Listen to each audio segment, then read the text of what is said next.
What's going on, guys? Welcome to the Week 12 Waiver-Wire Show. You're with your hosts, Justin Henry, Prabhat Parmar, and P. Week 11, bro. There's a lot that could be said. I had a chance to go out and enjoy the game out in Madrid. Yeah. But in that same weekend, my man, we saw a ton of kind of game-changing injuries and even bad play, P, across the board. Yeah, man. I mean, look, week 11 kind of punched you in the face, man, because there's a bunch of studs that put up duds, a bunch of no-name players that kind of shined. And for those of you guys who are waiting on Josh Allen, there you have it, right? Put up 40 plus points. If you were facing them, that's tough luck for you. But we got our our dose of Josh Allen finally showing what he's about with 6 touchdowns. So. Six touchdowns for Josh Allen. We saw Dak go crazy last night. I think there was a mix definitely of like high play and low play, but we talked about the injuries. We saw Mhm. Michael Penix go out. We saw Aaron Rodgers go out. We saw Drake London is probably going to be out. Uh, Calvin Ridley's out for the year. Josh Jacobs out for an extended period of time. Jalen Warren got injured in the game. We saw Jamar Chase be stupid and spit at Jalen Ramsey. So we're getting a ton of just inconvenience for our fantasy teams right now at the most important time when we're all trying to secure a fantasy playoff spot. So, for Mhm. those who are going through it right now, we have some options here at the quarterback, running back, and wide receiver position. Obviously, leagues are different. There are some guys out there that play in 18 leagues, some play at 16 team leagues. So, for those on the Bleacher Report app and on the YouTube, feel free to drop your comments. And if we don't talk about a player that you want us to talk about, let us know in the comments, and Prabhat and I will go over if we think it's a good pickup, what kind of league they should be picked up in, rostered in, started in, etc. But P, obviously one of the major storylines, Josh Jacobs was hurt. Who you got for us? Yeah, Josh Jacobs is hurt. I mean, I think the obvious pick is Emmanuel Wilson. I mean, he stepped in the second half, gave you 11 rushes, 40 yards, and a touchdown. Also contributed slightly in the passing game, one catch for 9 yards. Josh Jacobs looks like he has avoided a serious injury. However, I don't anticipate he's going to come in for week 12 and play. So that's definitely going to be good for Emmanuel Wilson. You're going to want to grab the running back starter for Green Bay, right? They're a run heavy team. They play defense. They run a lot in the red zone as well. So that's going to be added bonuses for him. Should Josh Jacobs be out, I would almost put my check on Emmanuel Wilson at least falling into the end zone. He's got a definitely a plus matchup versus Minnesota. I think the game script's going to heavily be in his favor, just the nature of Minnesota's offense right now, their lackluster offensive line. If you combat that with Green Bay's, their front seven, it's really going to be JJ is going to be running for his life out there. So I see it going to be a really positive game script for Emmanuel Wilson. Wouldn't be surprised if he puts up 16 plus fantasy points here for you. If he's out there, which he should be, I would definitely go grab him. Yeah, he definitely should be out there. And, depending on how this Green Bay team is going, and Josh Jacobs specifically, he could be out for a couple weeks. It could just be a 1 week thing. Maybe Mhm. surprised we saw and he's out there on the field. But this is a player that, as we go through and we look to make those extended runs to the fantasy playoffs, this is the kind of player you want to have on your team just in case it's a little bit longer than we think for Josh Jacobs. Also, there's talks that Marshawn Lloyd should be back as well. So he's going to be activated here. And there was a lot of hype about Marshawn Lloyd. So for those of your 14 and 16 team leagues that don't have a chance to, you don't have any fab and maybe you don't have high waiver priority right now to get Emmanuel Wilson. If Josh Jacobs is out for an extended period of time, Marshawn Lloyd is a back that you can pick up just in case Emmanuel Wilson doesn't look the part this week. When he's played, he's looked decent in Mhm. spot play. So for me, I agree with you there, P. Good pick up there. Next up, let's go to a quarterback, P, because obviously Michael Penix suffered an injury, but we also saw some bad quarterback play. You might just not be happy with what you're getting out of JJ McCarthy or two, or maybe you have somebody on bye this week. But Kirk Cousins steps in, and P, to be honest, Kirk Cousins hasn't been good this year. This is Yeah. a player who, even in his spot play this year, has been bad in his time on the field. And I think this is one of those things where we look at this offense was built around Michael Penix, and obviously Drake London will not be available for this week. But Zach Robinson and Raheem Morris have talked about they're going to have to make some changes in this offense. And now I don't think Kirk Cousins is a true single QB starter in 10-team leagues. I do think in Superflex leagues, with a softer schedule coming up, there is a band-aid solution here for those who are just needing to get through the bye. Drake May has a week 14 bye. Brock Purdy has a week 14 bye. There's quarterbacks that are out this week with 4 teams. So if you have Bo Nix or I know Justin Herbert, it felt like he was on a bye last week. But Jaden Daniels, if you have him on a bye or he's been hurt, I think at this point, I'm looking at Kirk Cousins as a viable solution for those who need it. And that's more so what I'm talking about with him. So I don't think he'll be as bad as he's played this year. I expect Kirk Cousins to look a little bit better this year for those with QB issues, or like I said, teams that have that bye issues coming up. Yeah, I'm with you on that. Kirk Cousins hasn't looked good, like you said, but even through stretches of last year when he was a starter, he did come off with a slow start, and then he kind of hit the ground running. So I'm hopefully let him get some play time under him. I'll let him get used to the new offense that they're in this year, and hopefully he can take it out. But with all the injuries and all the buys, I'm with you, especially in Superflex leagues. Yeah, it's not the sexy pickup, but Kirk Cousins, hopefully he's playing with something to prove. Right? We know he's paid and he's locked in. So let's see what happens with Kirk Cousins as the new starter for the foreseeable future, possibly for the rest of the season for the Atlanta Falcons. Now, we did have a couple questions that came in the chat about players that we will not be covering, but I think they're very good questions. The first one was, is Kenny Gainwell the priority this week after 2 touchdowns, Pete? What are your thoughts on Kenny Gainwell, running back for the Pittsburgh Steelers? I mean, this is a good question, something we should talk about. I like Jaylen Warren did go out. He did get hurt. But Jaylen Warren even mentioned that he had a chance to even come back into the game. I don't see him missing week 12. So I would let somebody else spend either a waiver priority or even fab on Kenneth Gainwell. I don't see it, he was one of the like 3 or 4 running backs that scored 3 touchdowns or just had massive games. But I don't foresee that consistently happening, or I don't even see him like being a starter week 12. So I would let somebody else spend their money on him. Let somebody else, because you're going to either need Jaylen Warren to be re-injured or a late scratch or something to keep Kenny Gainwell viable. It's funny because even in limited playing time, P, it's like Kenny Gainwell just has these massive games at times that we're not expecting. And then what about Tyrell Shavers? And from Buffalo, the one thing about Josh Allen is that he did throw for 3 touchdowns, but Keon Coleman, a surprise scratch. Obviously, some things going on internally for that team there, but Tyrell Shavers did play a good role. So sometimes in these situations, P, it's tough for receivers who have one good game to be trustworthy. This is a player that I think I would want to wait on to pick up as opposed to be in advance, unless I just needed a receiver desperately. For me, Tyrell Shavers is the kind of player, he's an upside guy. And if Keon Coleman does come back next week motivated, and this was just a check-in on him to make sure he was good or for whatever disciplinary reasons, I think Tyrell Shavers will probably fall back in the line. But I would more so keep him on a watch list as opposed to picking him up. P, are you on the same page there? 100%. I mean, he has Tyrell Shavers has 7 catches on the season before this game. 7 catches total. So, his 4-catch 90-yard game with a touchdown. I don't think it warrants him being picked up. Like you said, Keon Coleman is going to be coming back. Khalil Shakir also wasn't a factor, and he's really going to be the number 1. They also have Gabe Davis, which they're not, they're very familiar with Gabe Davis. He's somebody who's kind of flying under the radar. They went and picked him back up, and he actually had not a bad game himself. 4 targets, 3 catches, 40 yards. Didn't quite get the touchdown, but if it was Gabe Davis that got the touchdown, I'd feel more confident in it. But I wouldn't trust Shavers this week. I would let somebody else spend their money on him. If you're going to try and pick somebody up, maybe flying under the radar on that Buffalo team, maybe for me it would be Gabe Davis.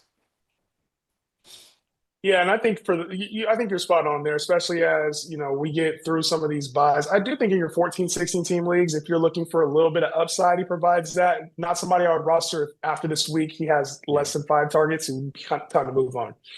But at the receiver position, P, we did lose Calvin Ridley, who some people obviously didn't have anyway, but some people were depending on. Drake London expected to miss this week. And then we got Jamar Chase suspended as well.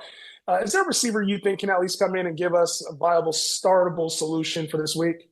Yeah, like you mentioned, the injuries, Ridley, Drake London, suspension of Jamar Chase, as well as everybody else on bye from the Broncos, the Chargers, the Dolphins, and the Commanders. You can do a whole lot worse than Darnell Mooney. Now, let me put you guys on game. Darnell Mooney, he obviously has a wide open target share with the injury to Drake London. So he's going to step into the number one wide receiver role on that team. He hasn't been consistent this year and has really been lackluster this year. He's been floating around on the waiver wires.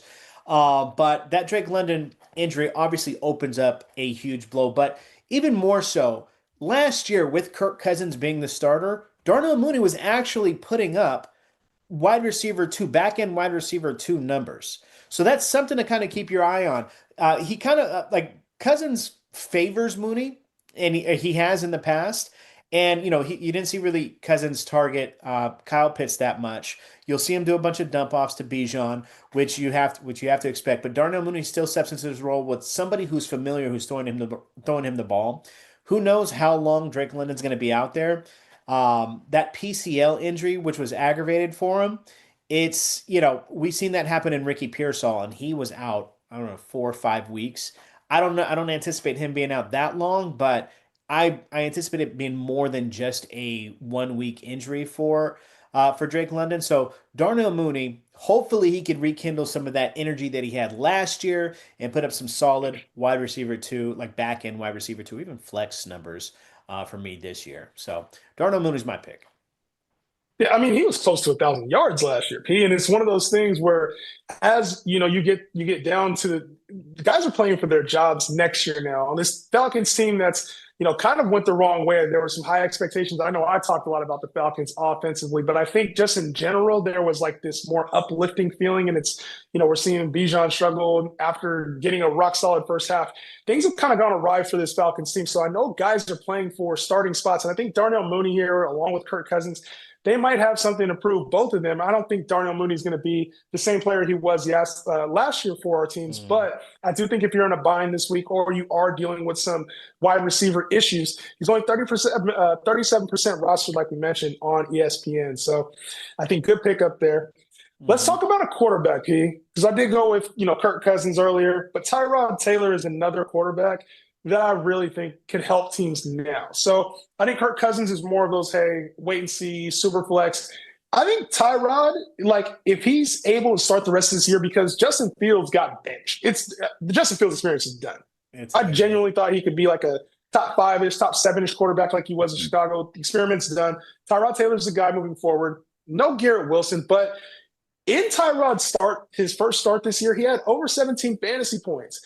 So I know a lot of people are struggling with QBs on bye or maybe injuries. I think he could be startable as one of those guys that just you put on your team. If the rest of your team is loaded, you could start him and know he probably has a 12 to 15 point floor with some upside.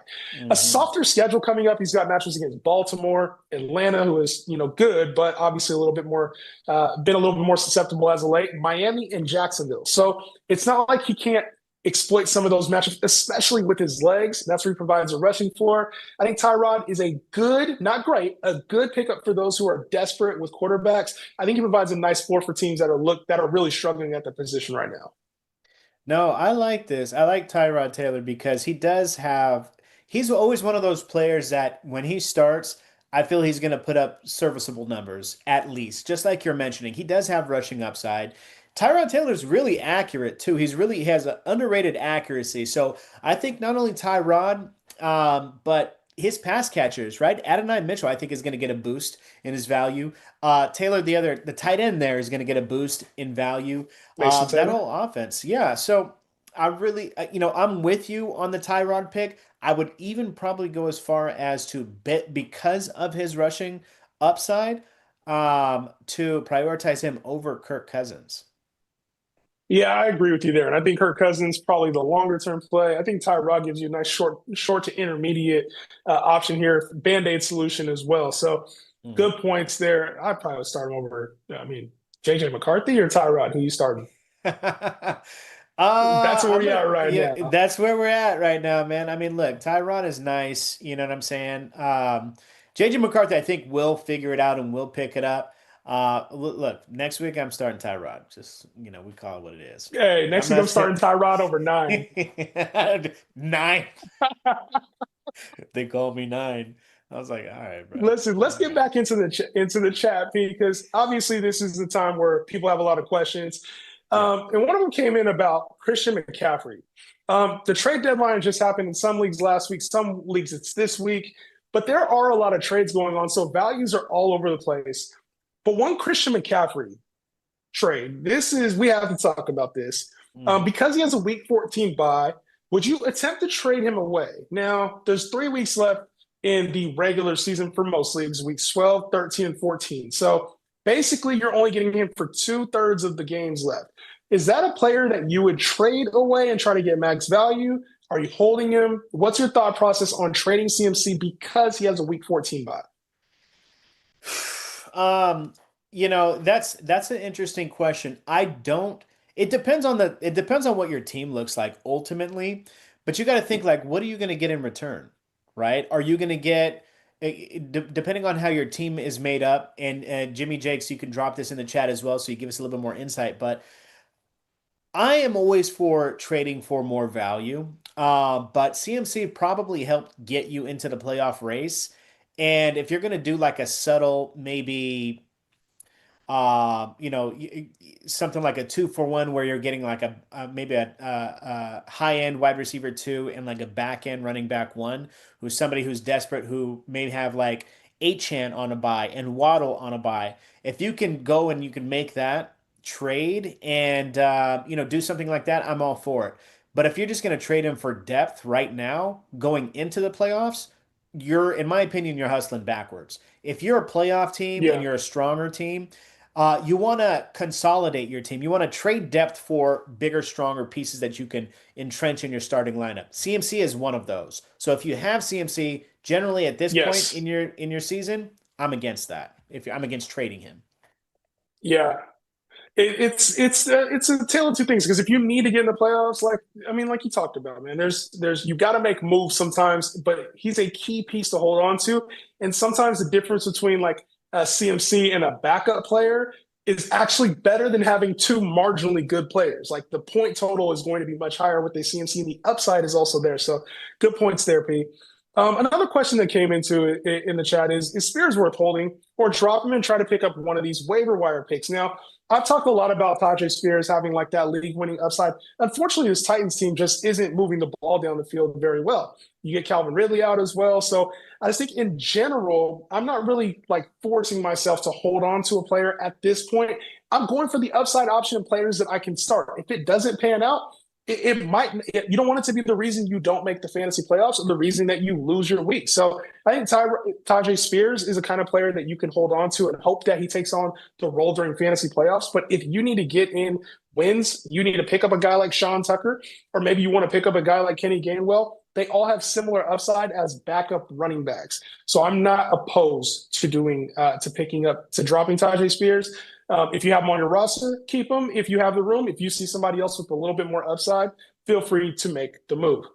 Last one, P, before we get into it, Tyler Lockett. You talked about him last week. Is he worth the pickup for a bye week fill-in? What do you think? I think he is. I think he is. Tyler Lockett's getting a lot of looks. He's getting, he got 3 targets, 33 yards, 3 catches and whatnot. He goes up against a tough, stout defense. A lot of people seen Dallas and they're thinking, oh, that's just like green lights for the wide receiver. Oh, they forget that Dallas made two key additions on defense. Not only Quentin Williams, which brings that rush from up the middle, which is extremely uncomfortable for a quarterback. So that's going to disrupt their throwing. They also added a sneaky middle linebacker that is actually pretty solid. So, yeah, I'm going to say that he is worth a pickup. I'm going to say that there's better players out there. I would definitely prioritize Mooney. Definitely prioritize other players we're going to talk about. But if you are desperate, he does get targets, and but unfortunately, he's going to be playing against Cleveland, which is a stout defense themselves. So. Yeah, and I got another receiver, I think, especially short term, while there's still buys going on, or maybe you're dealing with some of the injuries, suspension going on. I got another receiver you'll be able to pick up. So wait a couple picks, and then we'll talk about that as well, P. But Yep. I know you talked about a player last week, and sometimes, P, we got to pat ourselves on the back because we do a little bit of forecasting here. We talk about players and they show out, and it's tough to double back and talk about the same player twice. But P, talk about a running back that you talked about last week. Shout out to you for calling it out. Hey man, that's what I do, baby. That's what I do. Hey, if you didn't hear last week, and if you weren't listening last week, you better listen now. Sean Tucker, right? Went crazy in a shootout game. 19 carries, 106 yards, two rushing touchdowns, two catches, 34 yards, and a receiving touchdown, the trifecta. Look, he's a clear-cut better running back than Rashad White, something we talked about last year or last week rather. He's just a better pure runner than him, right? He proven that he's explosive this last week, especially in a game where they needed him. This Broncos team is riddled with injuries, right? They have youth at their pass catchers. They're really only mature person that they have catching the rock is Cade Otton. So they're in need of playmakers, right? They do have some playmakers in the making. Tez Johnson looks good, is a rookie, and he's going to go through inconsistencies. He's going to go through that. Emeka Ibuka is great, is also a rookie, so he's going to go through his little inconsistencies as well. So they need playmakers, and Sean Tucker is showing that he really is just that. So while nobody really knows the true status of Bucky Irving for Week 12, they're saying they're seeing him doing walkthroughs and whatnot. Bucky Irving is one of those running backs who plays big, but is just who still is on a smaller frame, and he's nursing a shoulder injury that obviously, if you're a running back, you get hit early and often, and always really on your shoulder. So the chance of re-injuring that is huge. I think that despite the status of Bucky Irving, you should still prioritize Sean Tucker. I think he's worked his way into a strong role moving forward. If Bucky is there or not. If he's there, I can see him doing a 50-50 split. And like I mentioned, that shoulder injury has a high chance for running backs to re-injure. So I could, we obviously hope for the health of everybody, but Sean Tucker's value would just skyrocket after that. They have an important game week 12 against the Rams, a tough matchup, but this is for playoff seeding, right? All of these teams are really in battle for playoff seeding, so they're going to need to rely on their players to really perform, and Sean Tucker has been one of their best performers as of late. I think a big question here, P, is how to handle this thing, right? Like, are you using a top private waiver priority? Are you using a bunch of fab on him? And the thing is, we are getting down to the end of the season here. I don't know that, me personally, I think he's a good pickup, but with Bucky Irving's potential return, we don't obviously, like you said, we don't know. With Rashad White in the backfield, even though Sean Tucker just did have 3 touchdowns, it is tough for me to commit to this Bucks committee.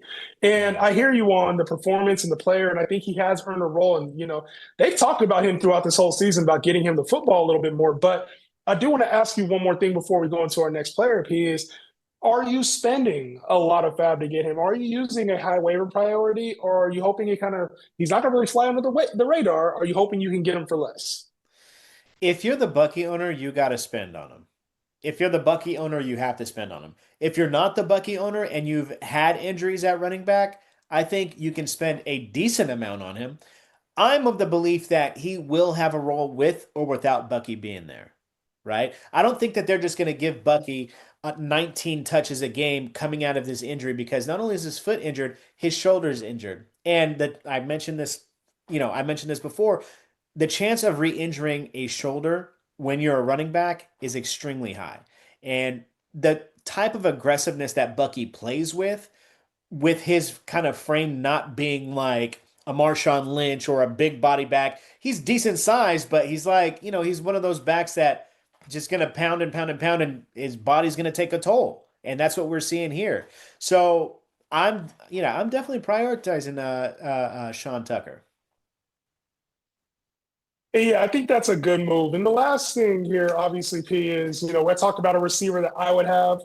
Um, Marvin Harrison is out. And we saw, Michael Wilson went absolutely crazy. But, we're not going to have Jacoby Brissett with record-setting performances every week, but Michael Wilson has to be on rosters now. The thing with Marvin Harrison is we don't quite know when he's going to be back, unfortunately.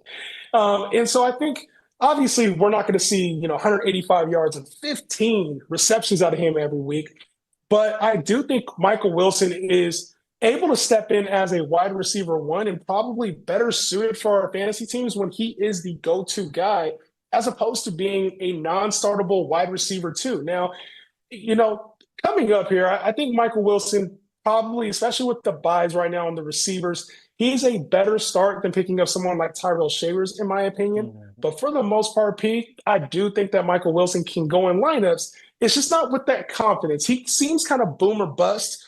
But if Jacoby Brissett, I mean, it looks like they're ready to say, hey, look, just sling that thing, man. Just throw it as much as you want. We're trying to win football games, and I know it's against the Niners. But if he's able to at least throw 35 to 40 times a game, I think Michael Wilson, for as long as Marvin Harrison is out, is a startable flex piece, maybe even wide receiver three worthy. I'm 100% with you. And in fact, I'll double down on that. I believe that Jacoby Brissett offers something that Kyler didn't offer, right? The fact that they can spread the ball around and really target a little bit more of a, I guess, I don't know. I don't know what I'm trying to say, but what I'm trying to say is that they made a shift in what they're doing. They're prioritizing the X wide receiver now, right? Which is why you start to see an uptick from Marvin Harrison's value the last few weeks. So they deliberately made that a focus. So when I seen that Marvin Harrison Jr. was out with they took his appendix out. I doubt he's going to come back this week based off of that as well. I'm definitely prioritizing Michael Wilson. I think he is a sure bet, like a lock to put up at least wide receiver three numbers.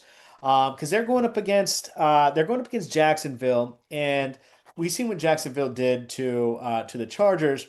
I think that this could make him put up some solid numbers as well. I think that they're going to prioritize him. So I picked him up last week, did not regret it. In fact, you see his numbers, 18 targets, 15 catches.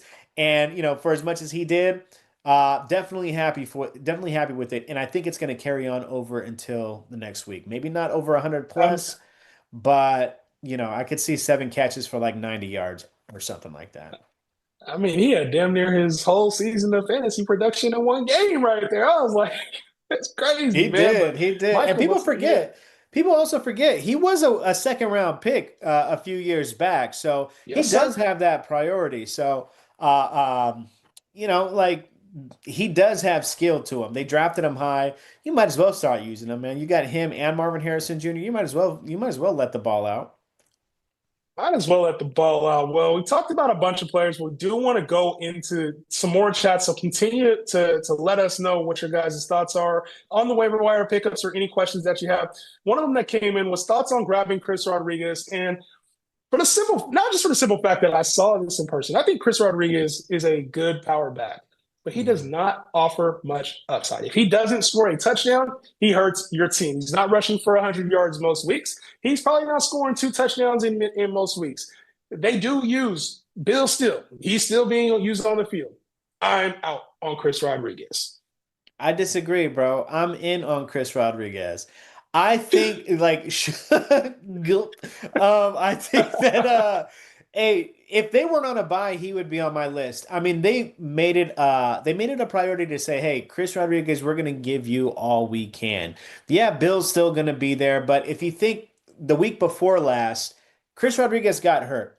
And he had like 7 carries on the first 2 drives or whatever it was, which is good, which is healthy. But even when the game was out of hand, they pulled all of their starters when they were getting blown out.